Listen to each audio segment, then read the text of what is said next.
Okay, so I'm back. So the music, along with the fact that this game simply has the name Afro Samurai in its title, are the only reasons that I had continued to play through the game. The first Afro Samurai game had some great music, and to be perfectly honest, I actually preferred every song in that game compared to anything I heard in the show or the movie.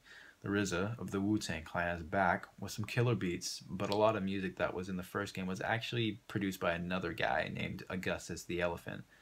I don't know if Augustus has had any input on this sequel soundtrack, given that Redacted actually went and took a different approach, and they actually sought out indie rap artists to help contribute to the game's soundtrack. And I assume like the RZA and a couple of other people are working on the beats and stuff. But luckily, these artists and the beats actually ended up being a lot better than I had originally anticipated. So just be prepared to listen to them over and over again, though. So the final verdict. Afro Samurai 2 Revenge of Kuma is the kind of game that just has you questioning developers' actions at like every turn. How a game this busted wasn't delayed or even made it past beta testing is completely beyond me. Its only saving merits are that the music is pretty good and it has Afro Samurai in its name. Those are literally only two things that are like good about this game. And you may be thinking, come on, Neo, you're being way too hard on the game, and I'm sure the devs are trying their hardest. And my response to that is just like, hell no, I'm not. I paid for this game.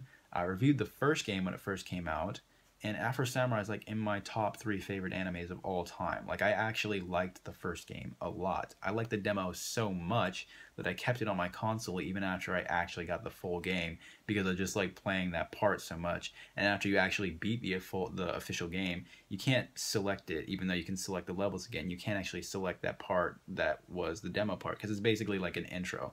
So you have to start the game over again in order to play it. So, but I refuse to be, lenient when it comes to just knowing that this game has like absolutely been not cared for and was rushed like into the hands of millions of diehard fans. If the idea was to like make a quick buck off the first volume and put that money into the second and third volumes, I do not approve at all. Redacted Studios wants feedback, and I'm giving it to them. So as soon as as the official website even gets some sort of forums or like FAQ page, I'll be there. Unless it's like on a different website, on the Namco Bandai website or Redacted website or whatever, wherever it is, I'll be there with, my complaints and suggestions. But my final verdict on this game, Afro Samurai 2 Revenge of Kuma Volume 1, is 2 out of 5. Do not buy this game. Like, not unless you are a hardcore Afro fan and want to help shape this game's future. To be honest with you, like, I can't even recommend it to anyone. Not unless Redacted completely revises Volume 1 with a giant patch that like fixes everything I just talked about, providing essentially a brand new game. That's it. That's my review. There's nothing more I can actually say about this game. Like, it's just that bad. And I'm gonna do a video probably, or at least type something up pretty soon about suggestions, what can be done to be improved at like specific parts of the game. I'll try to play through the game,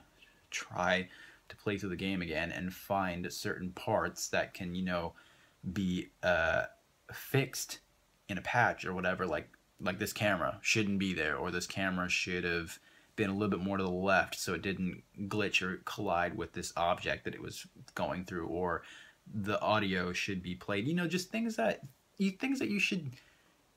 you think would be like obvious to people that went to school to develop games and stuff like that. Like, I honestly think that somebody could probably make a better Afro Samurai game on their own, or like in freaking Project Spark and Microsoft's Project Spark. Like, somebody could probably do it with better mechanics and better storytelling, because they just can. Like, they take more time with it. I don't know. Like, that's just how bad it is.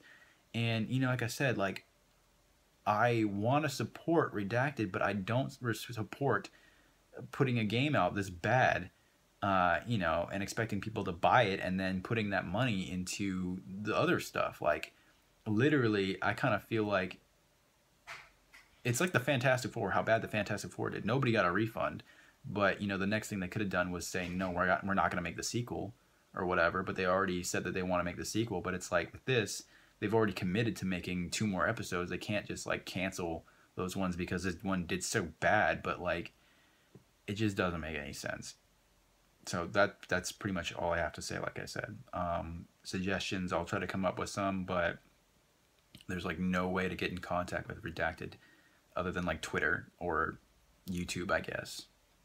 So anyways, I'll also have another video up in a second that I recorded like a second ago. So peace out, guys.